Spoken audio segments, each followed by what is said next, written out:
तो द्रोणाचार्यांशी जर गेला आणि जो काही मकर आहे त्यांनी आपल्या स्वतःच्या प्राणाची पर्वा न करता त्या मगरीला आपल्या अंगावर घेतलं, याला म्हणायची गुरुसेवा.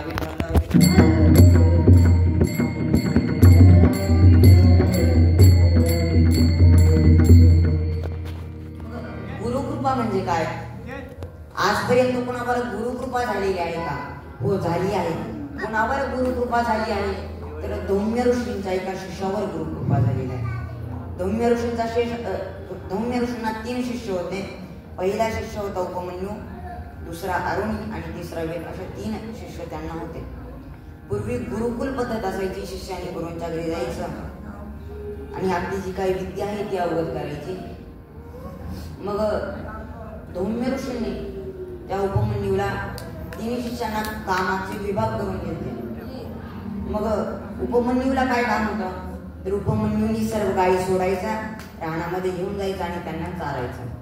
उपमन्यू भुकेला, त्याला भूक लागायची, तो काय करायचा, शेजारच्या गावामध्ये जायचा, मधुकरी म्हणा भिक्षा मागायचा आणि ती खाऊन आपला उदरनिर्वाह करायचा. एक दिवस धौम्य ऋषींच्या मनात असा प्रश्न आला की हा जो काही उपमन्यू आहे, आपण याला कोणत्याही प्रकारचा शिटा देत नाही, याला आपण काही भाकर देत नाही, मग हा दुपारपर्यंत कसा राहतो म्हणून विचारपूस केली असता उपमन्यूनी सांगितलं की जेव्हा मी गाई चारायला जातो तेव्हा शेजारच्याच गावात जातो, भिक्षा मागतो आणि आपला उदरनिर्वाह करतो.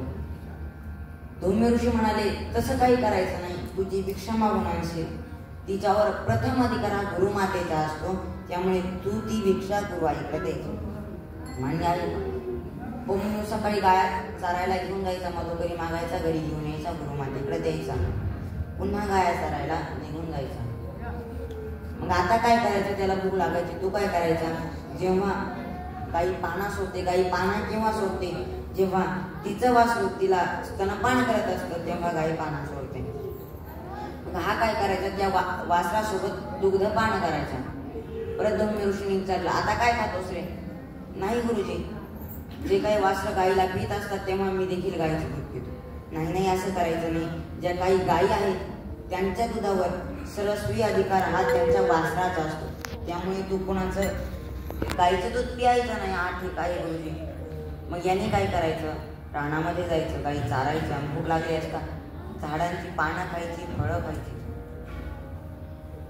मग अशीच एकदा फळं काहीच त्याला काही सापडलं नाही म्हणून चालता चालता भटकताना त्याचा पाय एका झाडाला लागला आणि त्या झाडाची फांदी मोडली आणि त्यामधून ढवळ्या प्रकारचा असा द्रव पदार्थ बाहेर येऊ लागला. त्याला वाटलं दूध आहे की काय, छोटासा असणारा तो उपमन्यू, त्याने तो द्रव प्राशन केलं आणि त्या द्रवाचा परिणाम असा घडला की त्याच्यामुळे त्याचे नेत्रहीन झाले, तो अधू झाला. एका विहिरेमध्ये पडला, जलहीन विहिरेमध्ये तो पडला. गुरूंची साधना सुरू होती, अखंडपणे गुरूंचं नामचिंतन सुरू होतं, त्यामुळे काय झालं, देवकृपा त्याच्यावर झाली. मग देवांचे वैद्य असणारे अश्विनी कुमार देवांनी आज्ञा केली की जा, असा मुलगा नेत्रहीन होऊन या खड्ड्यामध्ये पडला आहे, तुम्ही त्याला उपचार करा, त्याला बरं करा.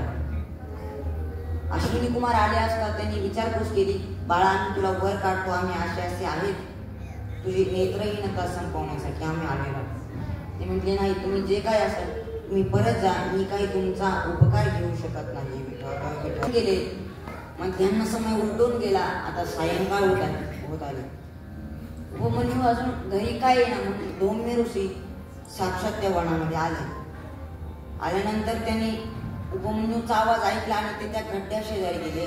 उपमन्यूला बाहेर काढला आणि विचारपूस केली, का रे, लोकांनी वाचवण्याकरता आलं ना? हो आले होते. कोण? अश्विनी कुमार सांगत होते, म्हणजे देवांचे वैद्य होते.